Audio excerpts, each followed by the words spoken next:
नमस्कार, India TV पर आपका स्वागत है। मैं हूं आपके साथ पवन नारा। रूस और यूक्रेन में 26 दिन से जंग जारी है और यह जंग हर दिन भीषण होती जा रही है। पुतिन ने जेलेंस्की को फाइनल अल्टीमेटम दे दिया है, लेकिन जेलेंस्की फिर भी मैदान छोड़ने के लिए तैयार नहीं है। रूस यूक्रेन पर आज सुबह से ही भयंकर बमबारी कर रहा है। मारियोपोल पर फाइनल कब्जे के लिए रूस ने डेडलाइन दी थी, जो खत्म हो चुकी है। मारियोपोल पर अब फाइनल अटैक होने वाला है। इससे पहले आज कीव में रूस ने शॉपिंग मॉल पर मिसाइल अटैक किया। कीव के अंदरूनी इलाके में भी रूस का टारगेट जारी है। रूस की डिफेंस मिनिस्ट्री ने आज एक वीडियो जारी किया जिसमें रूस के हेलीकॉप्टर यूक्रेनी टैंक्स पर बम बरसाते हुए दिखाई दे रहे हैं। रूस ने Ka-52 हेलीकॉप्टर के जरिए यूक्रेन पर बमबारी की है। खार्किव के बाहरी इलाकों में रूसी एयरफोर्स ने यह अटैक किया। इसके अलावा ओडेसा में आज रूस पर यूक्रेन का बड़ा काउंटर अटैक देखने को मिला।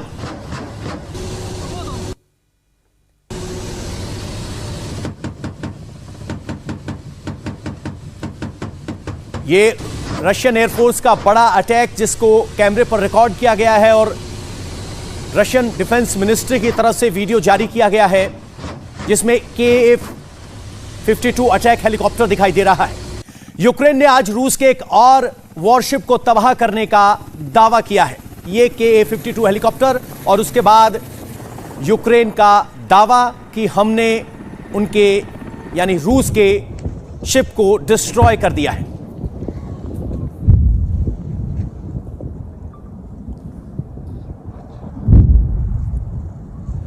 तो लगातार ये जंग 26 दिन से जारी है और एक के बाद एक तस्वीर, मिसाइल अटैक की तस्वीर आ रही है। लेकिन सबसे बड़ी बात यह है कि 25 दिन का जंग खत्म हो चुकी है। आज 26वां दिन है, तो कुल मिलाकर 26वें दिन क्या तस्वीर उभर रही है, यह सबसे बड़ा सवाल है। तो आपको 26वें दिन की लार्जर पिक्चर दिखा देते हैं। यह मैप अगर आप देखेंगे तो आप समझ पाएंगे।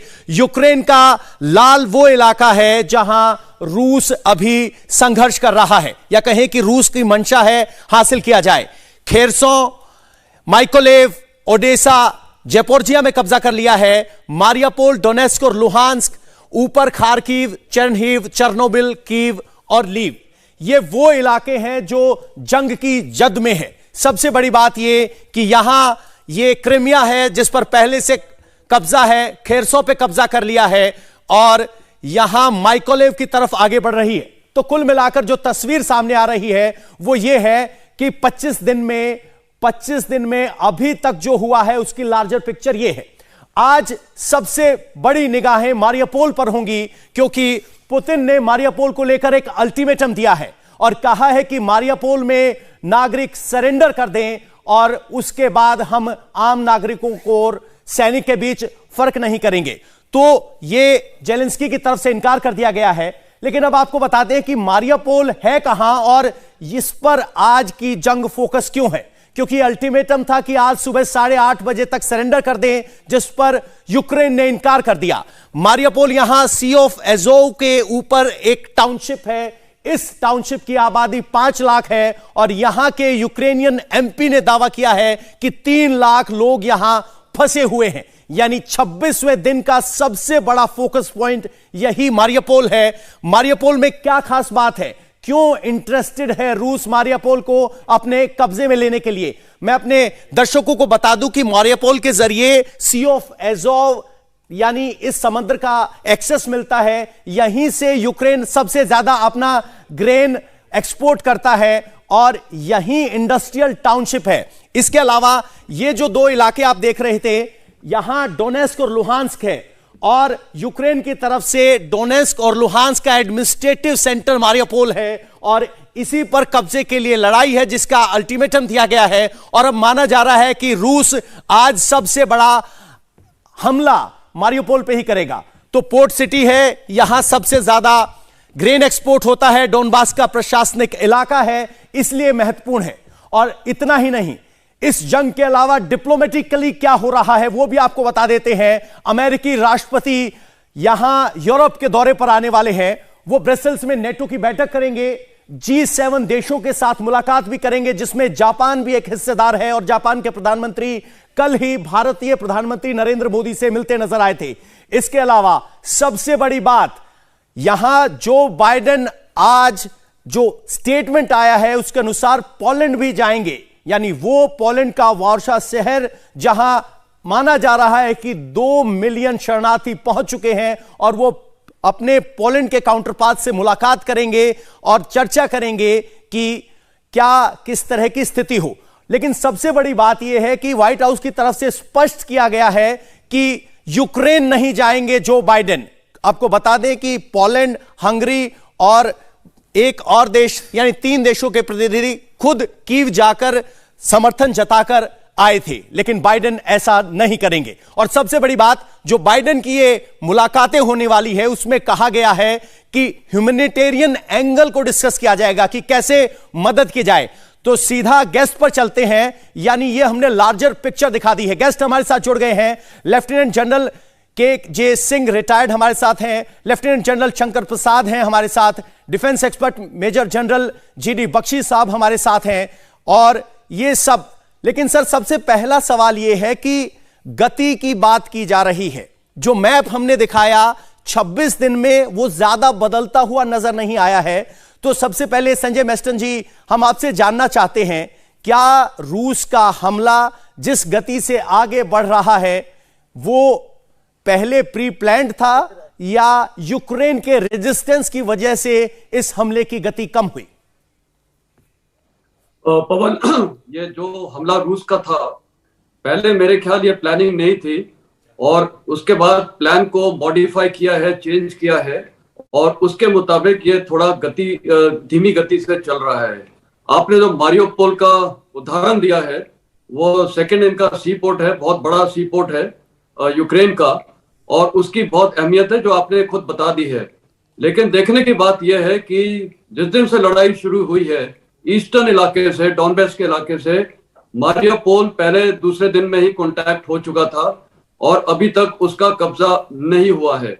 साथ ही जो सीज फायर की अल्टीमेटम दी गई थी, वो भी वहां के नागरिकों ने और वहां की जो एडमिनिस्ट्रेशन है उन्होंने इसको रिफ्यूज कर दिया है। दूसरा, ये अभी बढ़ रहे माइकोलेव, और इनका फाइनल ऑब्जेक्टिव जो है, फाइनल मतलब सी कोस्ट में, वो है ओडेसा, और ओडेसा वो सबसे लार्जेस्ट पोर्ट है।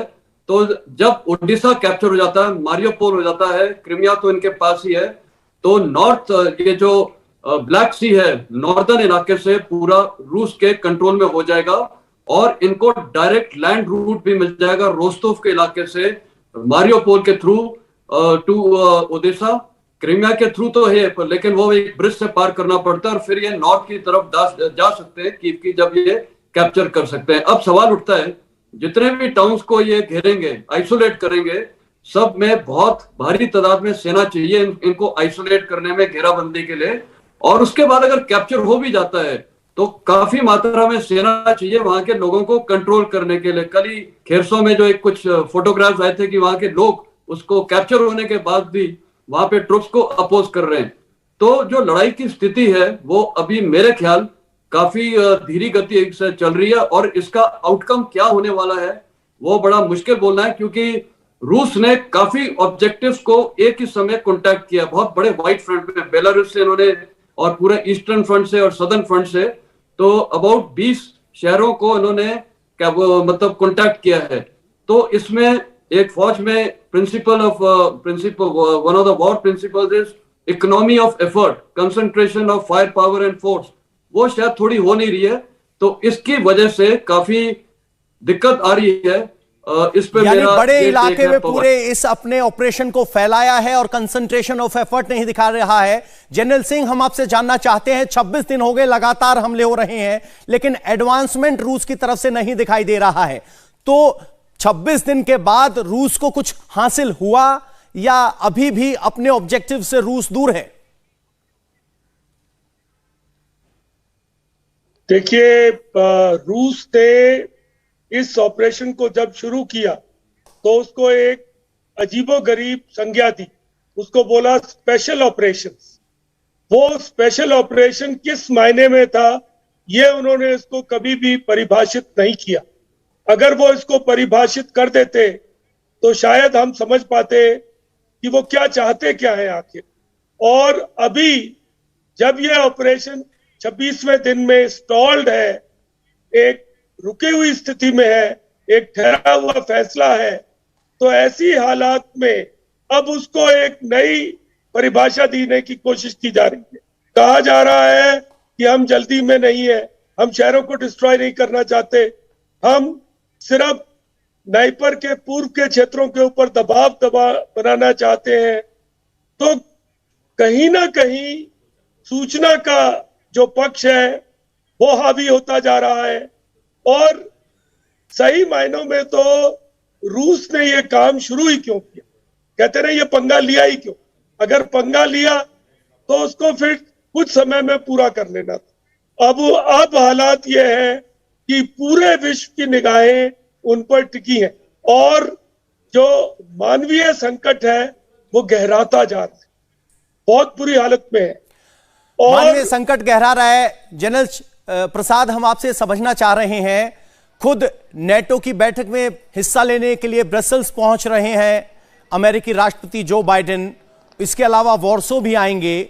जो ये फील्डिंग करते हुए नजर आ रहे हैं अमेरिकी प्रेसिडेंट और नेटो, इसका कितना असर होगा, इस पोस्चरिंग का इस जियोपॉलिटिकल सिचुएशन पे क्या असर होगा?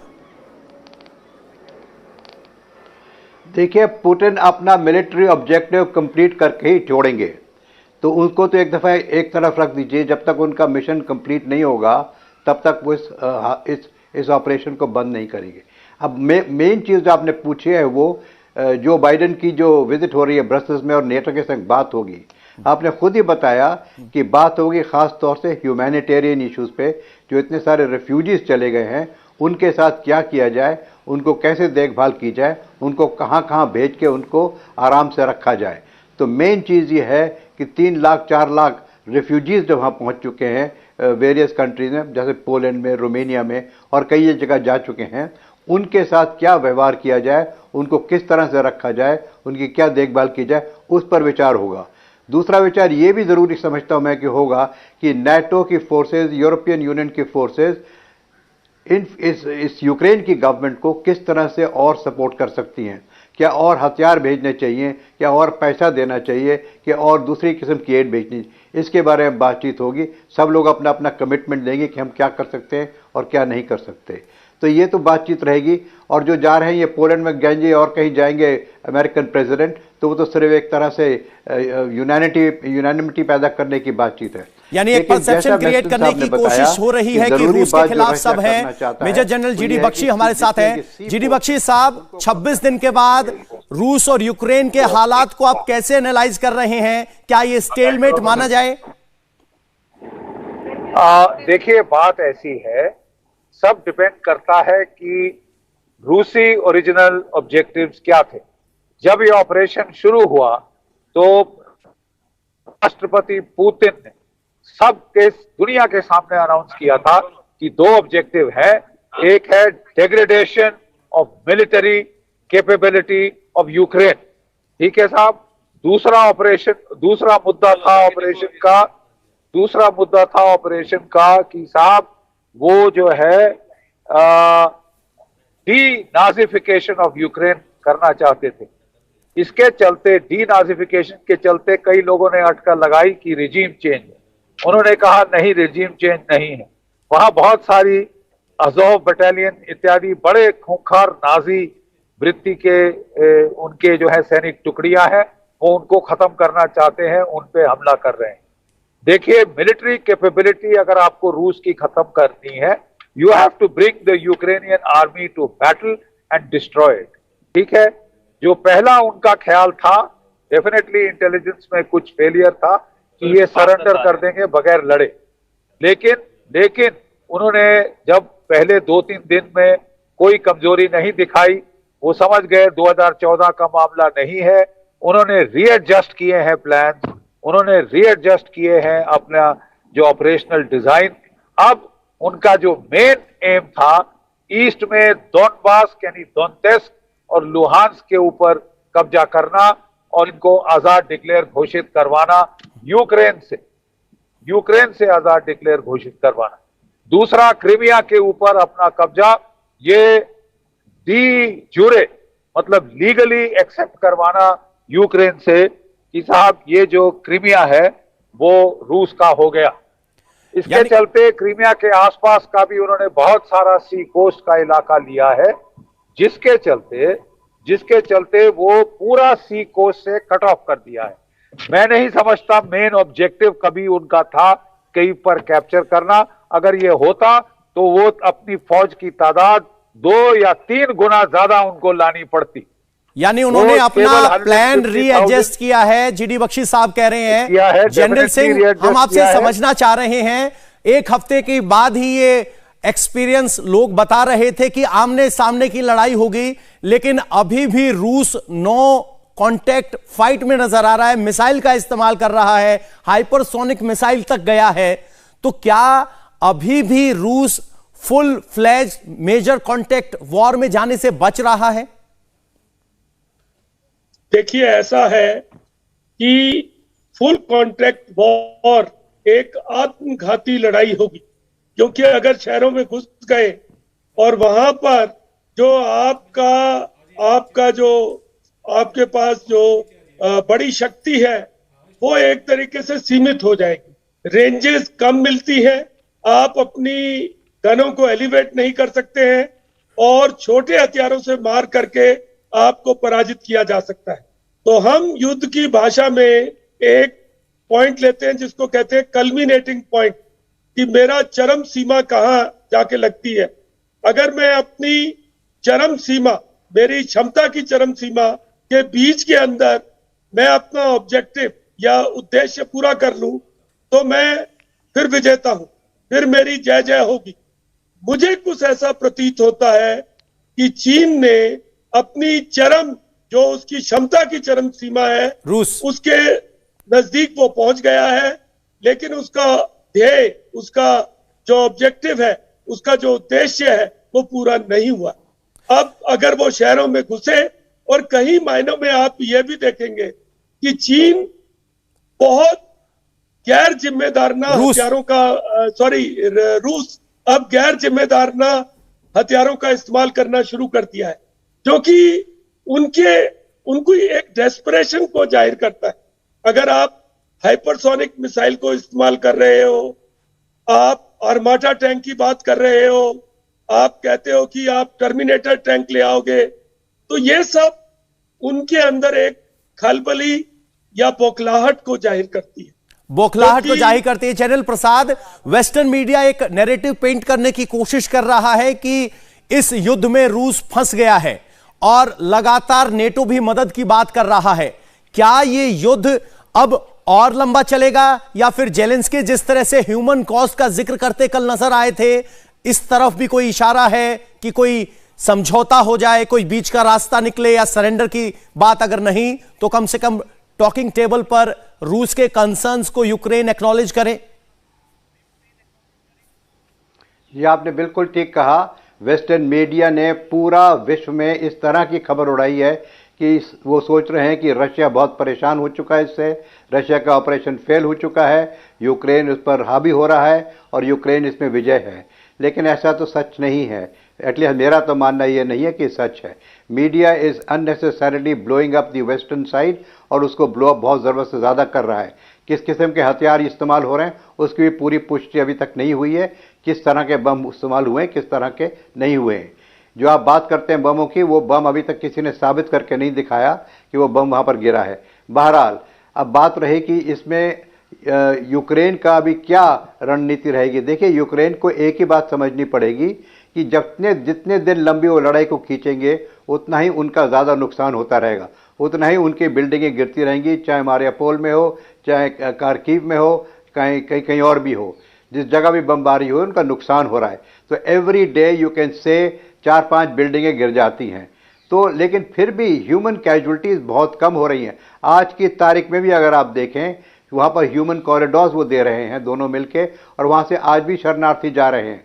इसका ये मतलब है कि वो नहीं चाहते कि वहाँ की पॉपुलेशन को मारा जाए, वो तो ये चाहते हैं कि किसी तरह सरेंडर हो जाए। सरेंडर नहीं करना चाहते तो आप यहाँ से चले जाइए, आपको कॉरिडोर दे रहे हैं, तो वो लगातार कॉरिडोर भी, सेफ कॉरिडोर भी दे रहे हैं जिससे पॉपुलेशन चली जाए। साफ जाहिर होता है कि रशियन टैक्टिक्स जो है वो इस समय ये है कि एक तरह से इनको सरेंडर किया जाए, इनको आइसोलेट किया जाए सिटीज को, इनको टोटल डिस्ट्रॉय ना किया जाए। लेकिन जिस तरह से 26 दिन हो गए, इसमें डिस्ट्रक्शन काफ़ी हो चुका है और इसी तरह होता रहेगा जितनी ये लड़ाई खींचेगी। लेकिन ये लड़ाई तब तक चलती रहेगी जब तक रशिया अपना ऑब्जेक्टिव पूरा नहीं कर लेगा, जैसा सब स्पीकर ने भी कह दिया है। जीडी बख्शी साहब, एक सवाल ये है कि रूस कह रहा है कि जब तक ऑब्जेक्टिव पूरा नहीं होगा हम इस जंग में रहेंगे, एक्सपर्ट भी इस बात को मान रहे हैं। लेकिन सवाल ये है कि रूस के खिलाफ अमेरिका जो गोलबंदी करता नजर आ रहा है, नेटो की बैठक है, G7 की बैठक है, तो क्या ये युद्ध रूस और यूक्रेन के दायरे से बाहर भी जा सकता है? क्या नेटो जिस तरह से एग्रेसिव बयान दे रहा है वो इसको नेक्स्ट लेवल पर ले जाने की कोशिश कर रहा है? देखिए, मैं एक बारी फिर दोहराता हूं, प्लीज, बड़े क्लियर ऑब्जेक्टिव स्पेल आउट कर दिए हैं रूस।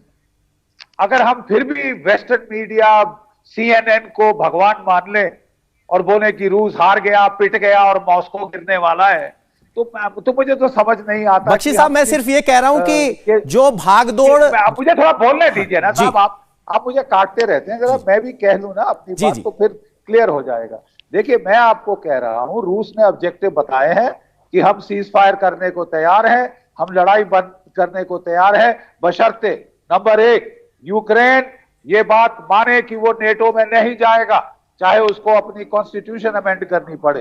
2 कि वो लुहांस्क और दोनेत्स्क को आजाद देश मानेगा। नंबर 3 क्रीमिया को रूस का हिस्सा मानेगा। वो अपने जो नाजी ग्रुप्स हैं, जो अज़ोव बटालियन जैसे, उनको डिसबैंड करेगा। ठीक है, अपना मिलिट्री पोटेंशियल उन्होंने तो काफी सारा डिस्ट्रॉय कर दिया है, to bring to battle and destroy. अब you don't have to fight, आपको दुश्मन की तजवीज के मुताबिक लड़ने की जरूरत नहीं। वो काफी किलेबंदी कर रखी है अमेरिका की मदद से, कीव के अंदर, खारकीव के अंदर, तो वो अंदर क्यों जाएं? बताइए, जब वो बेवकूफ हैं क्या उनको लड़ना नहीं आता? यहाँ पे लोग उनको लड़ना सिखा रहे हैं। रूस के मेरे पास कुछ अफसर आए थे, वो कहते हैं साहब हम सेकेंड वर्ल्ड वॉर लड़े हुए हैं, लेनिनग्राड, स्टालिनग्राड की सीज हमने देखी हुई है, fighting in built up area क्या है हमें अच्छी तरह मालूम है। हम घेरा डाल रहे हैं और फायर असॉल्ट्स करेंगे, सप्रेसिव फायर डालेंगे, तब तक फायर डालेंगे जब तक कि रूस माने नहीं, या ये यूक्रेन अपना ये जो हमारी शर्तें हैं नहीं मानता, लड़ाई चलती जाएगी। जितनी लंबी लड़ाई चलेगी उतना यूक्रेन का नुकसान होगा, उतना यूक्रेन के शहर तबाह होंगे, लोग मारे जाएंगे। अब ज़ेलेंस्की साहब को फैसला करना है कि कितनी देर वो दुनिया के सामने अपने डांस करना चाहते हैं, वाहवाही लेना चाहते हैं। वैसे भी वो कॉमेडियन है, स्टेज आर्टिस्ट है, बड़ा शौक है स्टेज पे आने का, उनको तो लगता है मजा आ रहा है। मैं नहीं समझता यूक्रेन के लोगों को मजा आ रहा है, मैं नहीं समझता दुनिया की इकोनॉमी में जो तबाही मच रही है उससे कोई भी खुश है। ये लड़ाई जल्द से जल्द खत्म होनी चाहिए। अगर सिर्फ अभी ज़ेलेंस्की साहब कई टीवी ब्रॉडकास्ट में बोल चुके हैं कि हाँ साहब मैं नेटो नहीं ज्वाइन करने की गारंटी देने को तैयार हूं, तो ये 25-26 दिन पहले कर देता तो ये नौबत ना आती। लेकिन बात यह है कि ना अमेरिका बूट्स ऑन ग्राउंड डाल के लड़ेगा, ना नेटो लड़ेगा। बातें चाहे कितनी लंबी चौड़ी ऊंची ऊंची कर ले, ground reality is they will not put boots on the ground. No fly zone करने से उन्होंने मना कर दिया है। हाँ, उन्होंने कहा है कि हम स्टिंगर मिसाइल देंगे और हम जो है जेवलिन एंटी टैंक मिसाइल देंगे, जिससे ये लड़ाई लंबी खिंचे। वो चाहते हैं कि लंबी खिंचे और वो तमाशा बनाए कि साहब कहीं नहीं गया, कहीं नहीं गया, कहीं नहीं गया। अरे वो पागल है क्या? वो क्यों कहीं में ओखली में सर डाले जब आपने तैयारी कर रखी है? हर दिन आप अपने डिफेंस पक्के कर रहे हैं। बख्शी साहब, एक सवाल यह है कि अमेरिका जो आज नेटो की बैठक करने वाला है, G7 की बैठक कर रहा है, इस भागदौड़ को किस तरीके से देखा जाए? क्या वो नेटो को स्ट्रांग करने की बात कर रहे हैं या फिर सिर्फ माहौल बना रहे हैं? अरे साहब वो बातें ही कर रहे हैं ना, यूएन सिक्योरिटी काउंसिल में भी हो गया, जनरल असेंबली में भी हो गया, इंटरनेशनल कोर्ट ऑफ जस्टिस में भी हो गया, सबने बातें करी, ऑपरेशन बंद हुआ क्या? रूस कह रहा है जब तक ये नहीं मानता मेरी शर्तें मैं तो लड़ता रहूंगा, मेरे को क्या कष्ट है, ना अमेरिका आने वाला है ना नेटो आने वाला है, मैं तफसील से मार लगाऊंगा, यहां हार गया हार गया हार गया। अरे वो सीएनएन कहे, वो बीबीसी कहे, वो उनकी प्रोपेगेंडा लाइन है। अब मुझे ये समझ नहीं आता कि हम केवल और केवल यूक्रेन की फौज ने जो दावे किए हैं वो रखते हैं, रूस की फौज ने दावे किए हैं वो नहीं रखे। इंटरनेशनल रेड क्रॉस ने 2 दिन पहले तक बोला था कि 850 सिविलियन मरे हैं। अरे साहब, इतनी बड़ी जंग में 850 में, माफ कीजिए, एक भी सिविलियन मरना बहुत ज्यादा है, लेकिन यहां तो हजारों की तादाद में नुकसान हो सकता था। जी बख्शी साहब, बिल्कुल सही कह रहे हैं आप। यही हम लगातार बता रहे हैं कि जिस गति और हमले के इंटेंसिटी की बात की जा रही है, असल में रूस वो नहीं कर रहा है। जनरल मिस्टन, सवाल सबसे बड़ा अब ये है कि अगर रूस फुल फ्लैश नहीं जा रहा है तो क्या जो जेलेंस्की कह रहे हैं कि ह्यूमन कॉस्ट है, हमारे लोग मर रहे हैं, क्या अब माना जाए कि आज जो बातचीत होगी आने वाले 2-3 दिन में इस तरह की भूमिका बनती नजर आ रही है? पवन, मेरा इसमें विचार इस प्रकार है। पहली बार जो ऑब्जेक्टिव्स पुतिन ने दिए थे, प्रेसिडेंट पुतिन ने, बहुत साफ थे, जो सबने बताया है, डीमिलिटराइजेशन और डीनाजिफिकेशन, और यही ऑब्जेक्टिव्स स्टालिन ने दिए थे याल्टा कॉन्फ्रेंस में। कहने का मतलब है ऑन ग्राउंड इसको अमल कैसे किया जाएगा। क्या इसको ऐसे अमल किया जाएगा कि डॉनबैस के इलाके को लिबरेट कर दिया, क्रिमिया का रिकॉग्निशन और नाटो नहीं ज्वाइन करना, तो कुछ इसमें डाइकोटोमी है कि एक तरफ पॉलिटिकल ऑब्जेक्टिव कुछ है और मिलिट्री ऑब्जेक्टिव कुछ है। एनीवे, अब होने क्या वाला है जो आपने सवाल उठाया है, देखिए, जहां तक जेलेंस्की का सवाल है, जेलेंस्की का एक ही रोल है, वो अपने लोगों को मोटिवेट करें और अपनी लीडरशिप दिखाएं और दुनिया भर में अपना जो भी प्लीड करें या अपनी कहानी बोले। लेकिन सबसे जरूरी चीज है लोग। जैसे फौज में जनरल्स के लिए हमारे जवान इंपॉर्टेंट होते हैं, तो इसी प्रकार एक लीडर के लिए उसके देश के लोग हैं। लोग क्या चाहते हैं? अगर लोग पहले दिन से ही क्लियर होते कि ये रूस का हमला आएगा और अगर वो आत्मसमर्पण कर देते तो आज प्रेसिडेंट जेलेंस्की की ये हालत नहीं होती, वो अकेले हो जाते और उनको उनके लोग ही मार देते। चाहे वो आप मार्शल लॉ बोलिए या कुछ भी, इतने लोगों को हर डिस्ट्रिक्ट में, हर प्रोविंस में कंट्रोल करना मुश्किलात है। और जो फाइटिंग स्पिरिट है, जो वहां की इच्छा शक्ति है लोगों की, अब चाहे आप उसको वेस्टर्न मीडिया बोलिए या जो भी है, आज उन्होंने सरेंडर मारियोपोल में क्यों नहीं किया? कहने का मतलब है वहां के जो लोग हैं वो लड़ रहे हैं और ये लड़ाई अब लोगों द्वारा चलाई जा रही है। फौज तो लड़ ही रही है, लेकिन जो लोग हैं वहां पर उसमें लड़ाई में शामिल हो गए हैं। और ये हालात ये होंगे कि चाहे कीव भी कैप्चर हो जाए या ओडिशा भी कैप्चर होगा, उसके बाद क्या लोग क्या करेंगे? क्या लोग जाके रशियन रूसी शासन को एक्सेप्ट कर लेंगे? मेरे को लगता नहीं है। और हिस्ट्री रिपीट विद एग्जांपल्स है, चाहे आप याल्टा कॉन्फ्रेंस देख लिए, चाहे कुछ भी देख लिए, हर चीज अपने तरीके से बाद में डिफरेंट होती है। हम बात कर रहे हैं आज की स्थिति में। आज की स्थिति में फेवरेबल पोजीशन रूस की है, उसमें कोई शक नहीं है। नाटो इसमें इन्वॉल्व डायरेक्ट नहीं होगा, उसमें कोई डाउट नहीं है, क्योंकि जिस दिन नाटो इन्वॉल्व हो गया तो ये थर्ड वर्ल्ड वॉर हो जाएगा, जो पूरे विश्व के लिए बहुत हानिकारक चीज है, बहुत हानिकारक होगा। जनरल प्रसाद, हम आपसे समझना चाह रहे हैं कि अगर 25 दिन तक युद्ध यूक्रेन खींच पाने में कामयाब रहा, रूस का पर्सपेक्टिव तो हमने समझा, लेकिन यूक्रेन इस 25 दिन जंग में बने रहने को कैसे देख रहा है? क्या वो इसे जीत की तरह देख रहा है या ब्रेकिंग पॉइंट नजदीक है? ऑब्वियसली वो जीत की तरह देख रहा है। वो ये सोचता है कि मैंने इतनी बड़ी फौज को 25-26 दिन से रोक रखा है, लेकिन वो ये नहीं सोच रहा कि मेरा नुकसान कितना हुआ है। वो ये सोच रहा है कि मैं इसी तरीके से चलता रहूंगा और रशियन फोर्सेस एग्जॉस्ट हो जाएंगी, थक जाएंगी, उनका सामान लॉजिस्टिक खत्म हो जाएगा, एम्युनिशन खत्म हो जाएगा, तो अपने आप यहाँ से हार के चले जाएंगे। लेकिन वो ये नहीं सोच रहा कि रशिया कितनी पावरफुल मिलिट्री है। वो ये नहीं सोच रहा कि हर दिन उसकी 4, 6, 10 बिल्डिंगें हर एक शहर में गिर रही हैं, उसको ये नहीं समझ में आ रही कि कितने लोग वहाँ से घर से रिफ्यूजी बन के बाहर जा रहे हैं, लोगों को कितनी परेशानी हो रही है, वो ये नहीं सोच रहा। अगर उसको ज़रा सी भी सोच होती, अगर वो किसी किस्म का भी स्टेट्समैन होता जो अपने देश के बारे में सोच रहा होता और उसने ये देख लिया कि नेटो कुछ नहीं कर सकता, नेटो ने अपनी पावर को जीरो दिखा दिया है, वो बूट्स ऑन ग्राउंड रख नहीं सकता, वो हमारे लिए कोई मदद नहीं कर सकता सिवाय बाहर से इस लड़ाई में तेल झोंकने के लिए और बाहर से हमारी लड़ाई में ताली बजाने के लिए, तो उसके अलावा अब नेटो का तो छोड़ दीजिए, वो उन्हें अब तक समझ आना चाहिए कि कोई वर्ल्ड का लीडर उनकी मदद नहीं कर सकता। जनरल सिंह, एक सवाल ये है कि नेटो से कोई मदद की उम्मीद नहीं है, लेकिन वो अमेरिकन पार्लियामेंट को एड्रेस करते हुए नजर आए। जैसे कि प्रसाद साहब कह रहे थे कि उन्हें वो जीत की तरह देख रहे हैं, तो इस 25 दिन की अगर जीत मान रहे हैं तो क्या आपको लगता है कि वो सरेंडर करने की बजाय और लंबा खींचेंगे, या क्या ये यूक्रेन के लिए सही होगा?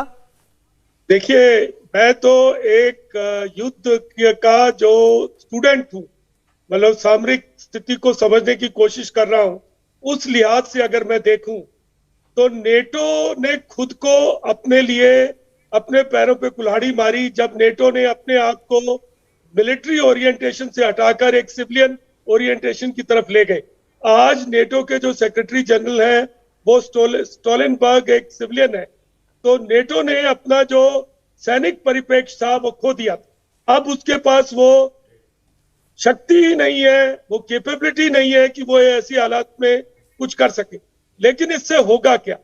लंबे अंतराल में अगर आप देखेंगे तो आपने डीमिलिटराइजेशन तो कर दिया, पर यूक्रेन का जो भी हिस्सा बचेगा उसका रीमिलिटराइजेशन भी होगा, जिसमें रूस की बजाय वेस्टर्न वेपन्स लाए जाएंगे, पश्चिमी हथियार लाए जाएंगे। इसी तरीके से नेटो के बहुत सारे देश अब नए नए हथियार खरीद रहे हैं। जर्मनी ने अभी F-35 के ऑर्डर्स दिए हैं। तो सही बात है कि पुतिन साहब ये लड़ाई जीत जाएंगे, चलो मैं मानता हूं, लेकिन लंबे समय में अगर देखेंगे तो पुतिन साहब को भी इसका फल भुगतना पड़ेगा। अगर रूस के, मान लो कुछ लोग कह रहे हैं 4000, कुछ कहते हैं 1000, जितने भी सोल्जर रूस के हताहत हुए, हर एक सोल्जर को मैं सलामी देता हूं, चाहे वो रूस से हो चाहे यूक्रेन से हो।